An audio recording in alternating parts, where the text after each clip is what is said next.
Perfect study 68 YouTube channel में आपका स्वागत है। आज आप पढ़ने वाले हैं फिजिक्स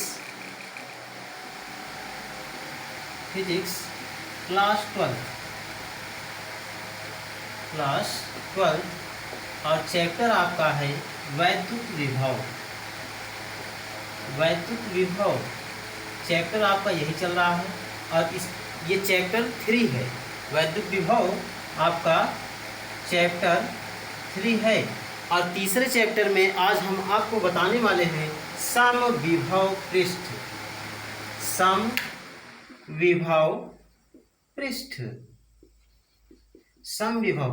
तो आइए देखिए, बहुत ही आसान है। ऐसा पृष्ठ जिसके प्रत्येक बिंदु पर यानी ऐसा पृष्ठ, वैद्युत क्षेत्र में स्थित ऐसा पृष्ठ जिसके प्रत्येक बिंदु पर, या वैद्युत क्षेत्र में खींचा गया ऐसा पृष्ठ जिसके प्रत्येक बिंदु पर या जिस पर विभव समान हो तथा विभवांतर शून्य हो, उस पृष्ठ को हम समविभव पृष्ठ कहते हैं। वैद्युत क्षेत्र में खींचा गया वह पृष्ठ जिस पर विभव समान हो तथा विभवांतर शून्य हो, जिसके प्रत्येक बिंदु पर विभव समान हो तथा विभवांतर शून्य हो, ऐसे पृष्ठ को हम समविभव पृष्ठ कहते हैं। विभव समान और विभवांतर शून्य, तो और वह पृष्ठ जो है वैद्युत क्षेत्र में स्थित हो, तो ऐसे पृष्ठ को समविभव पृष्ठ कहते हैं। और समविभव पृष्ठ के प्रत्येक बिंदु पर बल रेखाएं पृष्ठ के लंबवत होती हैं, जैसा कि यहाँ दिखाया गया है कि केंद्र से ये लंबवत हैं, त्रिज्य हैं तो लंबवत हैं। इसके बाद है स्थिर वैद्युत स्थितिज ऊर्जा। इसके बाद का जो आपका टॉपिक है वह है स्थिर वैद्युत स्थितिज ऊर्जा। स्थिर वैद्युत स्थितिज ऊर्जा में आप पढ़ेंगे कि स्थिर वैद्युत स्थितिज ऊर्जा क्या होती है। तो आइए हम आपको बताते हैं। इसकी परिभाषा आप स्वयं से लिख लेंगे, बहुत ही आसान है कि ऐसा पृष्ठ, वैद्युत क्षेत्र में खींचा गया वह पृष्ठ जिसके प्रत्येक बिंदु पर विभव समान तथा विभवांतर शून्य हो, उसे हम समविभव पृष्ठ कहते हैं। स्थिर वैद्युत स्थितिज ऊर्जा। तो देखिए, स्थिर वैद्युत स्थितिज ऊर्जा क्या है कि आवेश का यदि निकाय हो, यानी दो आवेश एक दूसरे को आकर्षित अथवा प्रतिकर्षित करते हैं। यदि समान हो तो प्रतिकर्षित करते हैं, समान आवेश एक दूसरे को प्रतिकर्षित करते हैं तथा विपरीत आवेश एक दूसरे को आकर्षित करते हैं, तो इनके आकर्षण और प्रतिकर्षण में कुछ कार्य करना पड़ता है। और यही कार्य ही संपूर्ण निकाय में, यानी जो निकाय लिया गया है उस निकाय में वैद्युत स्थितिज ऊर्जा के रूप में संचित हो जाता है और इसे ही निकाय की वैद्युत स्थितिज ऊर्जा कहते हैं। तो परिभाषा इसकी क्या है कि आवेशों के किसी निकाय की वैद्युत स्थितिज ऊर्जा उस कार्य के बराबर होती है जो उन आवेशों को अनंत से वैद्युत क्षेत्र के भीतर किसी बिंदु तक अनंत से परस्पर समीप लाने में, या वैद्युत क्षेत्र के भीतर किसी बिंदु तक लाने में किया जाता है। अनंत से परस्पर समीप लाने में किया जाता है। तो इसकी परिभाषा हो जाएगी,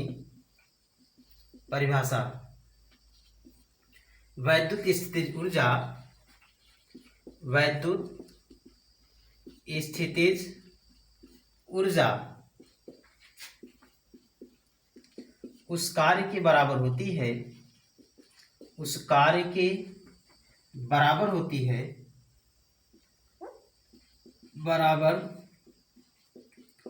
है जो कि यानी ऐसे कार्य के बराबर होती है जो कि उन आवेशों को परस्पर अनंत से, उन आवेशों को परस्पर अनंत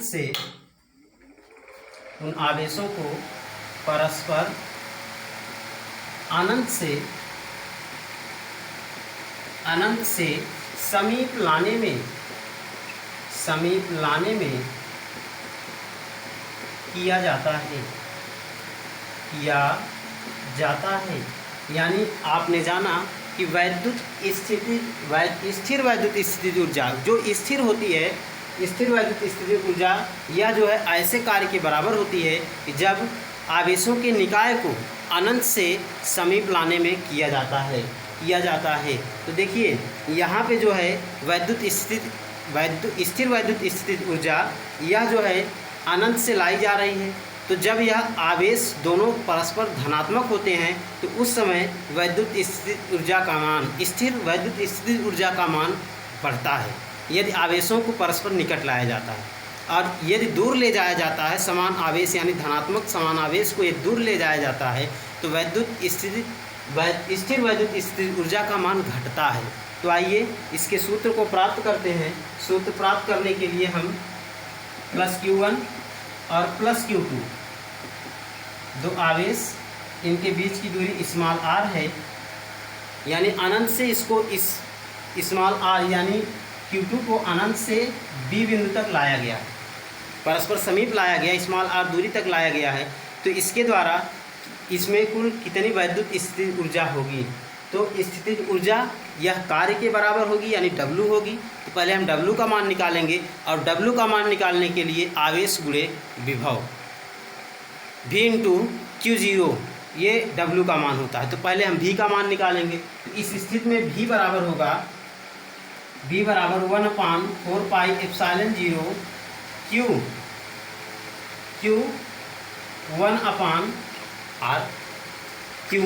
Q1/R ये इतना V का मान होगा इस स्थिति में।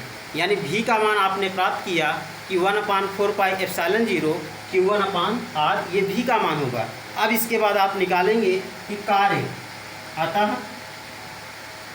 अतः कृत कार्य W बराबर V इंटू Q2, क्योंकि दूसरा आवेश जो आपका है वह अनंत से B तक ले आया जा रहा है वो Q2 है।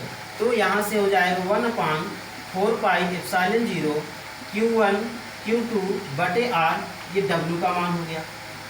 और यही कृत कार्य ही स्थिर वैद्युत स्थितिज ऊर्जा है।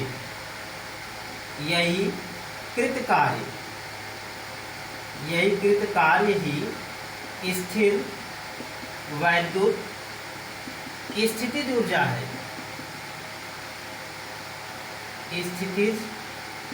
है। तो आइए स्थितिज ऊर्जा को हम प्रदर्शित करते हैं U से। U बराबर 1/4 पाई एप्सिलॉन 0 Q1 Q2 बटे R, यही वैद्युत स्थितिज ऊर्जा का सूत्र है और इसका मात्रक होगा जूल। और वैद्युत स्थितिज ऊर्जा का मान, स्थिर वैद्युत स्थितिज ऊर्जा का मान हमने आपको बताया, ये दोनों आवेश धनात्मक हैं, इनको परस्पर समीप लाया जाएगा तो यह बढ़ता है और इनको यदि दूर ले जाया जाएगा तो इसका मान स्थिर वैद्युत स्थितिज ऊर्जा का मान घटता है। इसी प्रकार से यदि स्थिर वैद्युत स्थितिज ऊर्जा का मान जो है निकालना हो कई राशियों के लिए ज्ञात करना हो तो यह एक अदिश राशि है और इसे हम अदिश योग से ज्ञात कर लेते हैं। माइनस और प्लस चिन्ह के साथ लिखते हैं। अगर वह ऋणात्मक है तो माइनस आएगा और धनात्मक है तो प्लस आएगा। तो इस प्रकार से आपने स्थिर वैद्युत स्थितिज ऊर्जा को पढ़ा। इसके पश्चात हम आपको इसके आगे का भाग, यानी इस चैप्टर में अभी थोड़ा सा और है, इसके बाद हम इसका न्यूमेरिकल बताएंगे, लेकिन इसके आगे के भाग को हम आपको अगली वीडियो में प्रोवाइड करेंगे। आज के लिए सिर्फ इतना ही।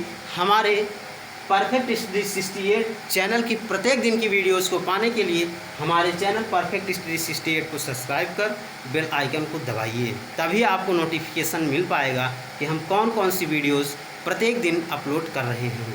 Thank you.